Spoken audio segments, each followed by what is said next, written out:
Hello guys, welcome to MJ School of Mining and Geology. In today's lesson, we are dealing with the basics of metamorphic petrology. Basically, we're gonna understand the concept of metamorphism, um, the agents of metamorphism, and many other things. All right. So we're just gonna deal with the basics and introduce you to the course Metamorphic Petrology. All right. So stay tuned and never forget to subscribe if you haven't yet subscribed to our YouTube channel. And this will be the first lecture on the series of Metamorphic Petrology. Please stay tuned and follow. All right. Don't forget to subscribe so that the videos that we're going to produce, you keep notified once we upload them. All right. And above all, you should comment in the comment section and like our videos so that we keep producing this kind of content. All right. So basically, the metamorphic petrology is just the branch of the geology, which study with the rocks which have undergone the mineralogical, textural, and structural change when they're exposed to extreme temperatures and pressures, usually during tectonic deformation. Okay, when two things they collide, and usually during subduction zones or during the what you call shock metamorphism when a meteorite hits the surface of the earth, all right, usually during during magmatic intrusions, all these processes, they're gonna lead to extreme temperatures and pressures, which make sure now that the protolith or the parent rock, they change in the solid state, their mineralogical composition, their textural composition, and of course their structure. Okay. And basically that is that. And metamorphism, the word meta is after. It's a Greek term. After, and morph, it's a form. So basically metamorphism is change in a form of the rocks, but that must happen in a solid state. So should it be in the liquid state, it means now we're talking the igneous rocks. All right. But now that must always happen. All these changes must always happen in the solid state. All right.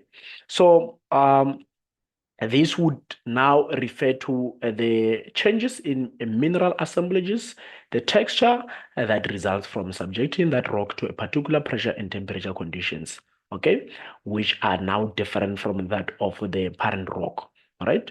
So now the parent rock would tend to, metamorphose into a new daughter rock, all right? For example, if you were to metamorphose a limestone, you're gonna get marble. If you were to metamorphose a quartzite, you will to get a sandstone, you'll get a quartzite, and so many other things. If you were to metamorphose things like shale, siltstone or mudstone, you can get things like you can get things like slate, phyllite, schist, or gneiss. All right, basically that is that. So metamorphism, we understand that, uh, for example, what you call a recrystallization. Okay, so in metamorphic petrology, you are basically you are dealing with making over. Making over. It's what you call, I like to call it making over process. Okay.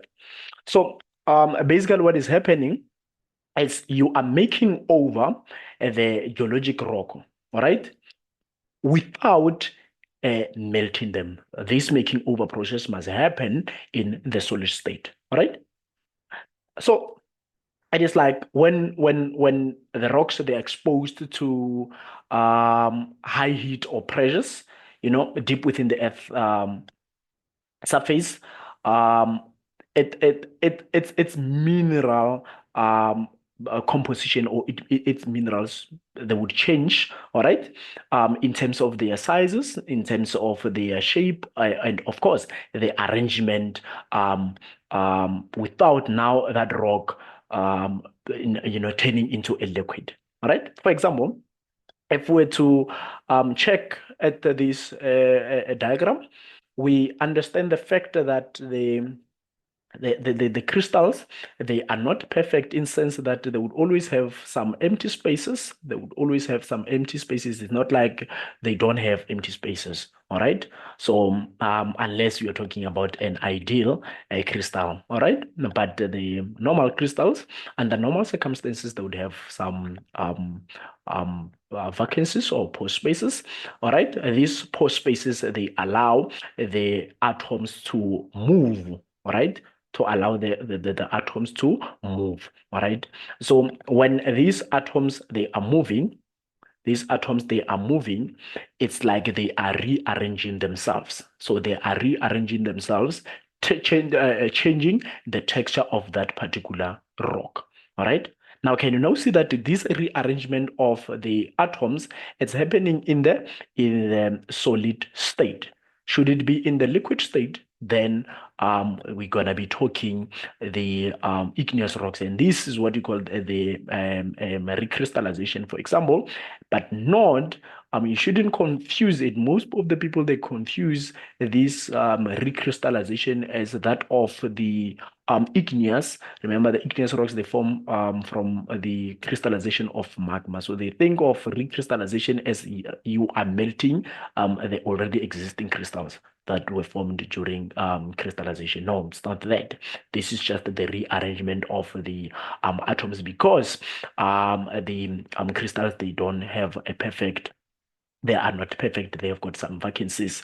And then during intense pressures and temperatures, you are allowing these atoms now to migrate. And then now some they can now you know get closer to one another. Okay. If you don't understand, you can think about this as okay, you having a clay. We are all familiar with what you call a clay. So if you have a clay, you can reshape the clay.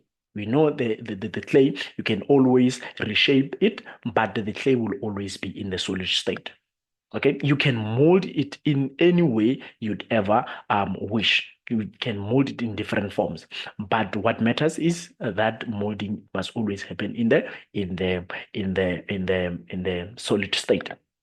Okay, so for example, in that recrystallization, the tiny particles or the crystals inside the rock, they will always rearrange themselves, all right, to become usually larger, or they can become more stable. For example, here, because these atoms now, remember here, they were far from each other, but look at now, they are closer to one another. These, because of molding, it's making now these minerals to become more stable under the new conditions. Basically, that's what metamorphism is all about. All right.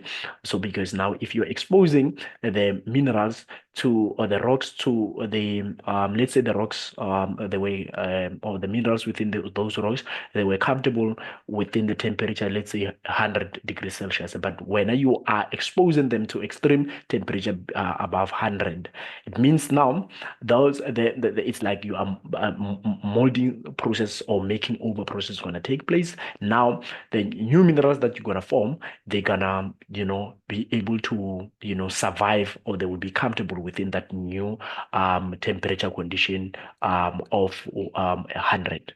Okay, basically that's that about changing the texture, the chemical composition, and the structure, but everything must happen in the solid state. Okay, so metamorphic petrology, I'm sure you are wondering, why is this important? But metamorphic petrology is important in so many ways, in sense that For example, the what's happening with my pen?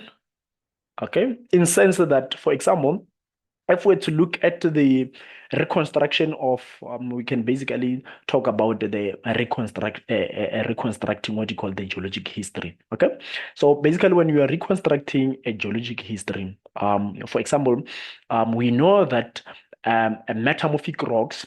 They provide the clues about the temperatures, the pressures, and the chemical environments within the earth. Okay, so this would help um, reconstruct the history of the mountain building events, where into things they get to, collide and then forming a buckling up, or what you call the fault mountains. All right. Exactly like what's happening in the Cape Fold Mountains, for example. All right. Okay.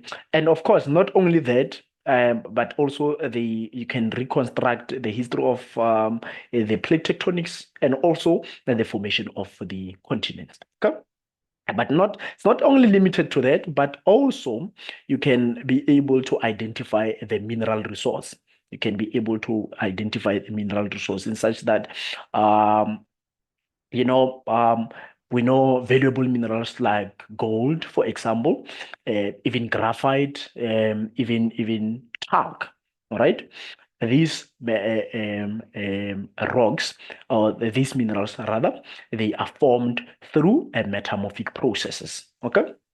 So when you are understanding, if you understand, or if you have an in-depth understanding of the metamorphic processes, all right, you are going to be able to locate without any reasonable doubt these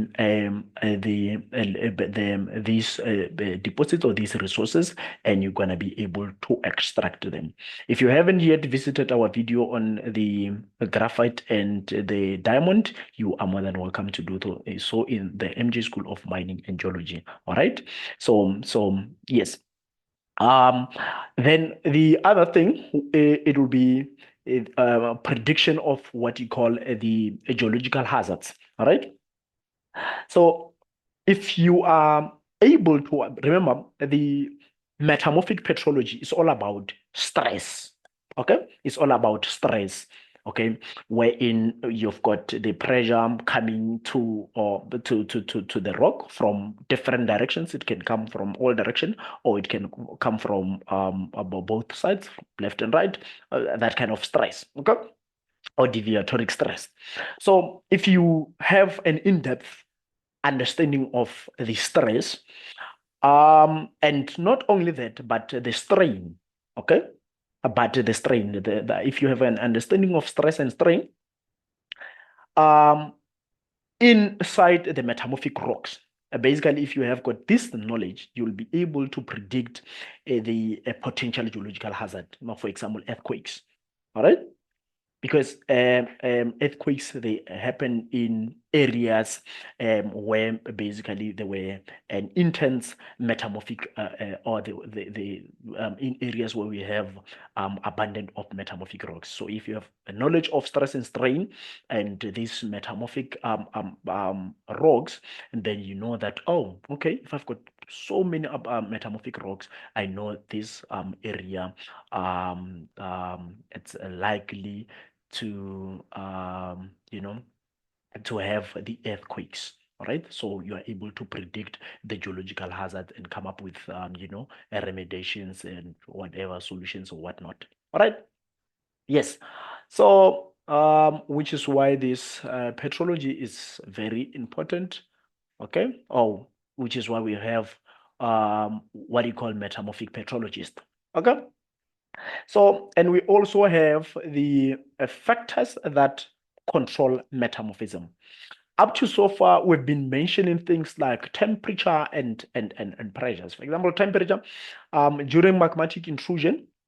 a temperature would be very important because it will bake the country rocks. All right, baking things like limestones, and you're gonna cause, or you're gonna form like a maybe, or during that baking, you can form non-foliated rocks such as the hornfels and granfels, which are basically granular, and they are defined by what you call the textural textural equilibrium, wherein these the equant grains, they've got the apparent angle of what we call 120 degrees. All right. This the typical of what you call the contact metamorphism. Okay, so temperature, and we understand that when we have the igneous intrusion. But temperature, it's not only limited to the, uh, it's not only, sorry about that. Okay, yes. The, when I mentioned igneous intrusions, okay? But we also know what we call the geothermal gradient, also know what you call basically the geothermal gradient. Geothermal gradient says the the deeper you go into the earth, um, um, um, the more you're gonna experience what you call the high temperatures. Okay, or the temperature increases with depths in the earth. Okay, so along this geothermal gradient. So if you've got now the higher temperatures, um, they can, let's say, for example, how can a rock experience this geothermal gradient? For example, if if you were to bury the rocks, okay, the more you remember the first one, okay, one on top of the other, and then the bottom ones, they're gonna experience what you call the high temperatures and pressures because of what you call the burial. Okay, so the more they are there at the bottom, the more they're going to experience high temperatures. So these temperatures, they are very important to change the form of a rock, or to change the parent rock into a metamorphic rock. For example, a shade into slate, uh, uh, limestones into marbles, and many other things. Okay. Now, pressure is the other important parameter. Okay. So we know that the pressure, pressure, it will increase with the depth of burial. Yes. Okay. So the more things are on top of the other, the pressure increases, especially then we say the weight of the overlying layers causes the rocks at the bottom to experience the intense pressure. Okay. But now the pressure and temperature in that instant, they would vary. Okay. With depths. So basically, we know from physics that pressure, it's nothing but force acting equally from all directions. Okay, this is force per unit area. Force per unit area. For example, if you were to let's say you have, let's say this is your, okay, this is my head, this is me, this is Maraga. All right, so if you use your finger and press it here, you're gonna feel the pain. Why? Because you are exerting a force on a smaller area. But if you were to have your palm, imagine this as a palm. you're not gonna feel anything because the area is huge. That's basically what a pressure is all about, or force, basically. Okay. You are exerting a force per unit area. Okay.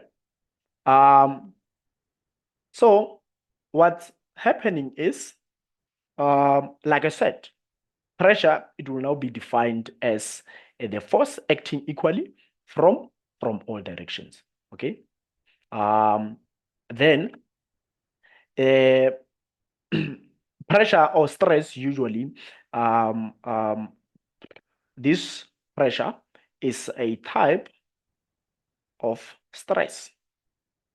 Okay. Then we call this hydrostatic stress or uniform stress. Okay. Stress that comes from all directions. Stress that come from all directions. Okay.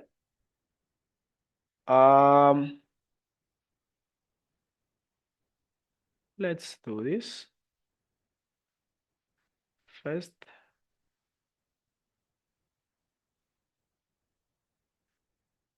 All right. So we know that the stress, okay, you can have the tensional one, wherein if you have this, you you extend it, okay, you are pulling it, and then that is what you call tensional. Or you can have this and then do that. That is what you call compressional, okay? Or you can have this, and then you can have the stress coming from all directions. You say this is a confining stress, okay? So wherein the stress is equal from all directions. Or last but not least, you can have, I'm not good at drawing, but something like, let me see. I'm not good at drawing, but let me try my level best. I've tried. But if this goes that way and that goes that way, it's like you're doing so like this, shearing. All right. All this is what you call the shear stress. Okay, shear stress. So I think with time, we're gonna deal with the kinematic textures, and then you're gonna see that, for example, if you have a porphyroblast of a garnet, all right, then it's gonna have these foliations, okay, that happened synchronously with the deformation, and then now later on we have what you call shearing, and then this thing, it will now make the garnet to have these spirals inside. Okay, so these kind of stresses, you're gonna understand them with time in as the lessons or the lectures of the metamorphic petrology progresses. All right. Then, for example, if you have this confining stress, let's say you have these ones that are far away from each other. So because of confining, you are reducing the volume, and then these things, they're gonna be well packed somewhere here. Okay. They will be somewhere, they will be packed, then the volume would have been reduced. This one usually happens during regional metamorphism, where in two things they collide. Okay. Then it results in what we call foliation, where in the platinum minerals, or what you call flattening of the platinum minerals like micas. So usually what's happening is you are having the random distribution of your minerals, and then because of your deformation, okay, or because of your compressional stress, you are now, as a result, going to force these micas to align. No, not this way, but they're gonna be this way, okay, wherein this is your stress. So they will always, the alignment of the parallel, or the parallel alignment of these markers, they will always be perpendicular to, or the foliation will always be perpendicular to the deformation. All right, that's what you call the compressional stress. Usually you're going to see this in the if you were to metamorphose a shale, then shale will give you a slate. It's gonna give you a phyllite, and it's gonna give you a schist, and then with now last but not least, you're gonna have the compositional separation, wherein you have got the gneiss defined by gneiss bands, and then here you can have, for example, the foliation. You can have the um, foliation. Then here, let's say you can have quartz. Okay, so here you can have quartz. Then here you can have the micas, for example. Okay, and then the phylitic, this is what you call the schistosity. Okay, phylitic cleavage, for example, in the phyllite, you're gonna see it in the form of waves kind of vibes, You're gonna see these waves, and with what you call sheen. Okay, and then slatted cleavage, this slatted cleavage seen in slate, wherein the micas now, they are also aligned, but you cannot see them with your naked eyes. You require the usage of microscope.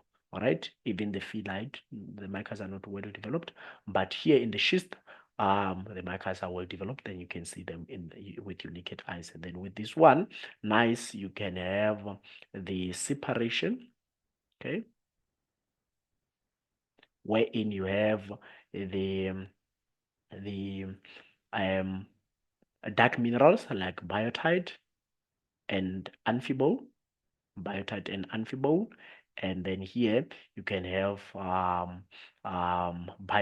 muscovite, you can have muscovite, feldspar, and quartz here as light minerals. That is what we call the nice. But if you were to expose this, but the what you call progressive or prograde metamorphism keeps on happening, then you can form granulite, with time melting in the upper limit, and then can happen and form what you call the migmatite. Okay, so that's why pressure, it's very important as well. Okay, let's make sure that we clean so that we can have space to talk about the other aspects. Okay.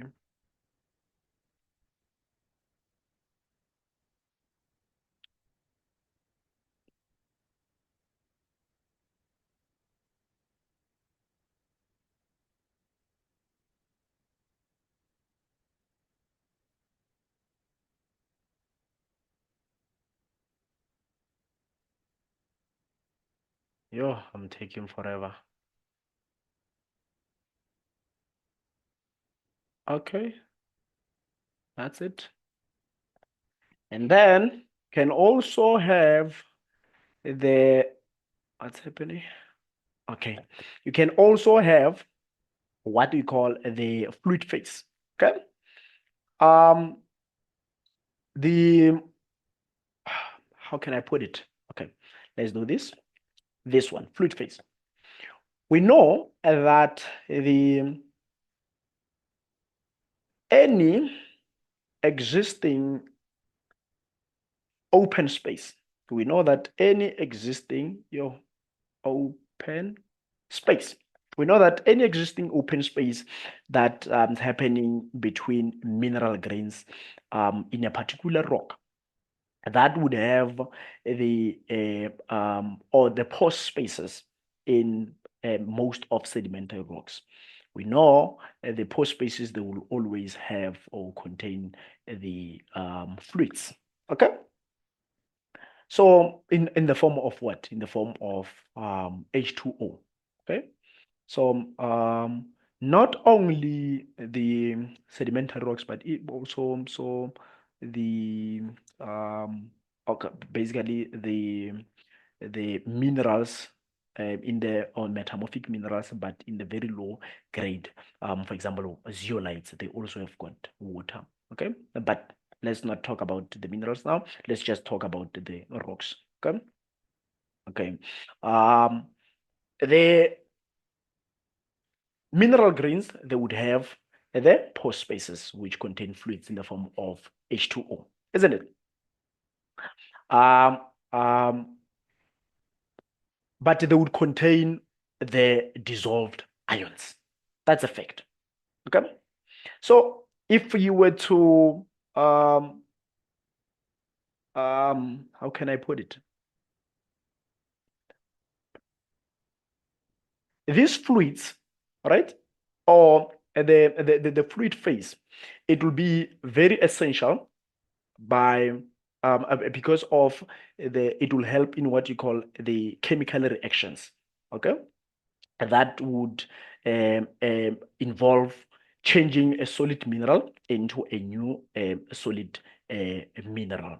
Okay, um, um, then that can be facilitated by what you call the dissolved ions.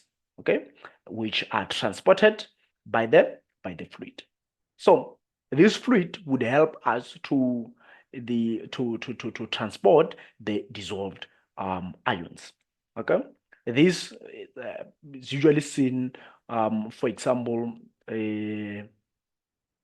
um, in the formation of what you call the scan deposits, for example. Okay, wherein the fluids they act as the transporting medium for the dissolved fluids. Okay.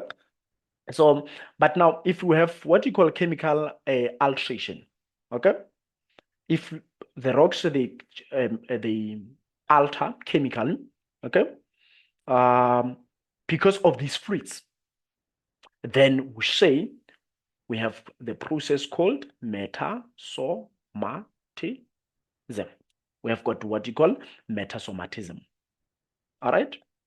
So metasomatism, it's the chemical reaction which take place when the hot fluids passing through the fractures of the country rocks, they dissolve some materials and then incorporate them as dissolved ions and then transport them. And then they can either introduce those fluids be introduced into a new rock, wherein now you are introducing those dissolved elements in or minerals into the new rock. Then that new rock then is going to be chemically altered, or where you dissolved your materials, then it will result in or change the chemical nature of that particular rock. So by so doing, you are changing the rock chemically. It's because of the help of what you call the fluids.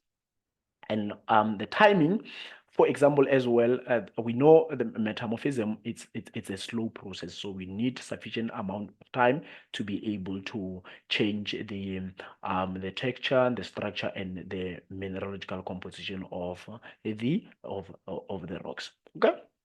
So basically, that is that about the factors that controls the metamorphism. Okay.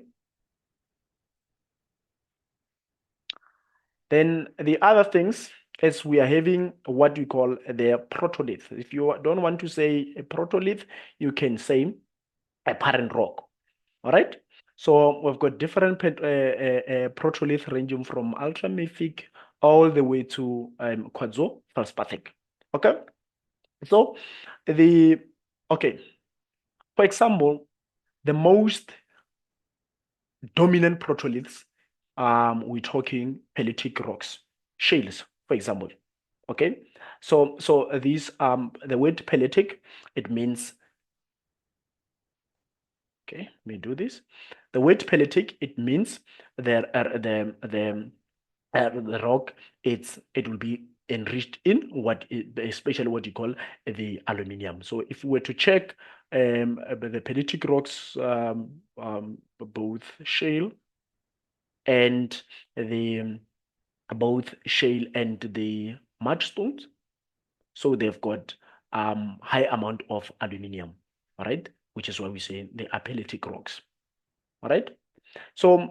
But no, the most important part is they have the abundance of sheet silicates. They've got the abundance of the sheet silicates, and yeah, so if they've got the sheet silicates, and we know sheet silicate, we're talking feldspars and quartz, okay. No, not feldspar, sorry. Sheet silicates, we are talking micas. Sorry about that. Okay, which are platy in a way.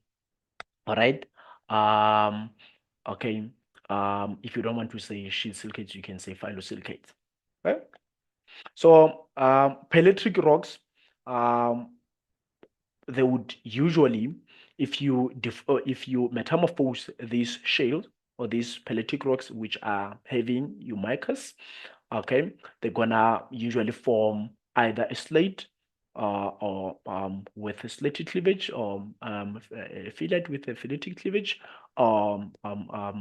schist with schistosity, and what you call the gneiss with the gneissic bands. Okay, and these are the kind of protolith you were to expect, and usually in what you call a regional metamorphism. In regional metamorphism, wherein two things, they get to collide, and then forming or during mountain building events, and then forming some fold of foliations, okay, or folds, right? So that is that. Or you can have carbonates. Carbonates, are those rocks which containing what you call calcium carbonate. Okay, so they are usually calcium-rich rocks. So these are the calcium-rich rocks. All right, we can talk about the limestone, calcium carbonate. We know it's a limestone. But if you were, because of the fluids, if you were to introduce magnesium here, a magnesium-rich calcium carbonate, it will now be referred to as stone. Dolostone, it's a magnesium-rich calcium carbonate. Okay. And now, that is basically the type of rocks that we're talking about, the carbonate rocks. But now, if you were to metamorphose this, what you call the calcium carbonate rocks, you're gonna usually form what you call a marble. Okay, you're gonna usually form what we call a marble. You're gonna usually form what you call a marble. All right. Wherein if you bake these rocks, carbonate rocks, usually contact type metamorphism, if you bake that, they're gonna form what you call a marble. Okay, but the sandstone, sandstone, it comprises sand particles, and usually it contains high amount of quartz, and then a bit of also feldspars as well. All right. So if you metamorphose this sandstone, you're gonna form what we call a quartzite. Gonna form what you call a quartzite. And then quartzo feldspathic, quartz, feldspathic, feldspars.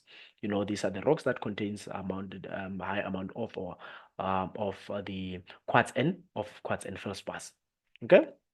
So usually the okay, protolith, like granites, rhyolites, or acoustic stones, you know, and they would contain high amount of okay, when you metamorphose them, they're gonna form the gneisses, which they are rich either in quartz, okay, they can be rich in quartz, and they can be rich in biotite, and they can be rich in what we call feldspars. Okay, so if quartz or feldspathic, it means contains amount of the quartz and feldspars. Okay.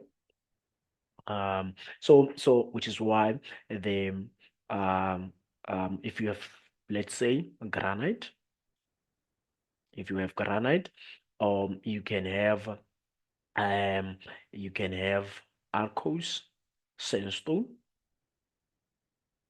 or you can have a rhyolite. All right, these protolith, these parent rocks, will always give you a nice, okay, different types of nice. We're gonna deal with that in one of our sessions when we're going to be dealing with foliated and non-foliated rocks. Okay, I think that will be chapter 2.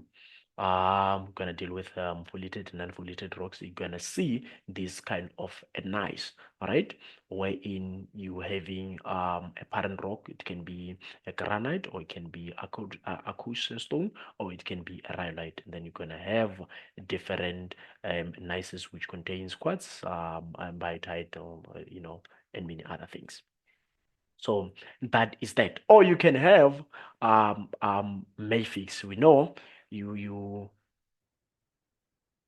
okay. I hope you understand that the word ma, it means magnesium, and the word Fic, it means iron. So usually mafic rocks are those that are containing high amount of magnesium and iron. And but if you were to look at the Bowen's reaction series, you're gonna have calcium rich here, sodium rich here, and then all my quartz. This is orthoclase, muscovite, and quartz. And then old people are boring. We also discussed this in one of our lessons. If you haven't yet visited the video on um, the Bowen selection series, you are more than welcome to do so. So these are high temperature components, so which is why also the calcium is incorporated. And then mafic rocks, they will contain less of the Si, the less of the potassium, and of course sodium. Okay. So the opposite will be true for felsics. They would have high of this and less of that. Okay, so because of these are the magnesium, iron, and calcium rich rocks with low amounts of silicon, potassium, and sodium. That's the definition of what you call the mafic rocks. Okay, so we expect rocks, we expect minerals like dark minerals.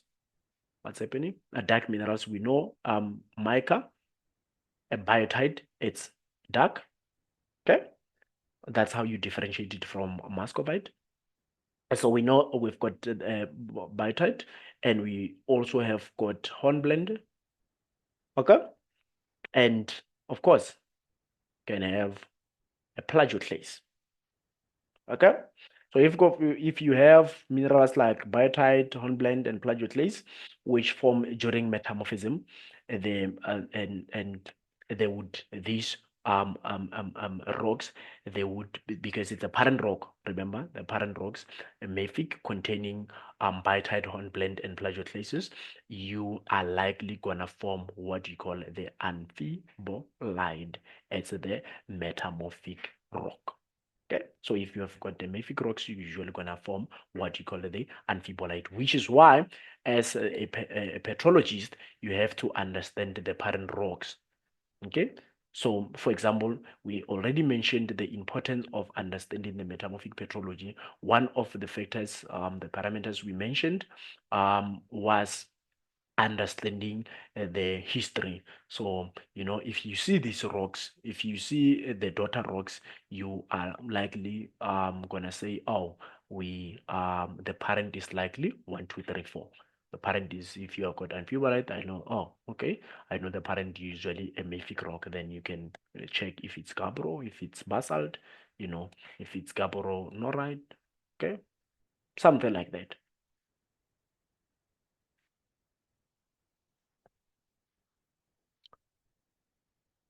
Then the other things, it's the limit of the metamorphism.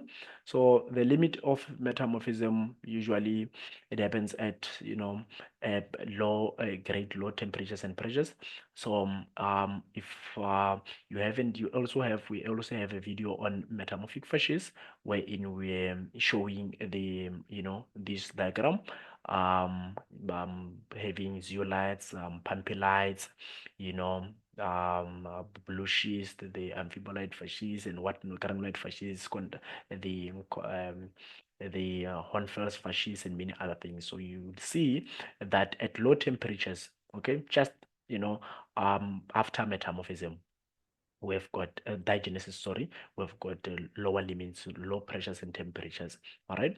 Um, that's where basically wherein we are having separation of the sedimentary rocks and the metamorphic rocks. All right, that's what you call the lower limits, and then the upper limit, that will be the high temperatures.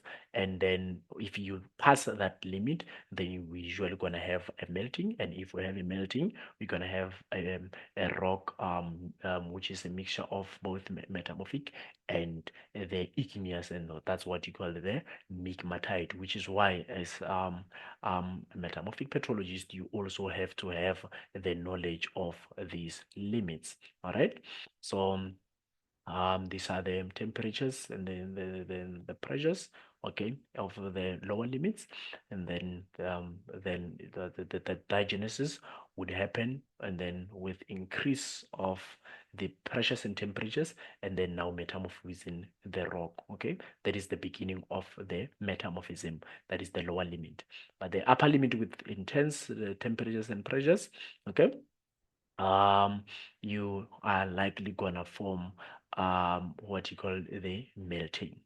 Okay, so this is typical of what you call a migmatite. This is a typical of what we call a migmatite, and you can see the it has got some you know um foliations, you know, on the gneissic bands to show that if we have got the granite, we increase the pressures and temperatures, we're gonna have granulite, granulite until we've got this migmatite, where it has got the mixture of metamorphic and the melting, right? So that's it about the introduction to metamorphic petrology. In our next lesson, we're gonna talk about the types of metamorphic rocks, both foliated rocks and non-foliated rocks. So, for example, hornfels and granophyls, and foliated rocks such as boma, gneisses, schist, phyllites, and many other things. So that will be our next session. All right. Thank you guys for joining us today. It really means a whole lot to us. If you haven't yet subscribed to this channel, you are more than welcome to subscribe and also hit the notification button below so that you are the first person to be notified once we upload new content. But to show support, you if you, to show support, you can also comment in the comment section, or if you have some queries or you don't understand something, you are more than welcome to comment in the comment section, and when we have time, we are gonna definitely gonna respond to your question. I would like to say until next time, cheers.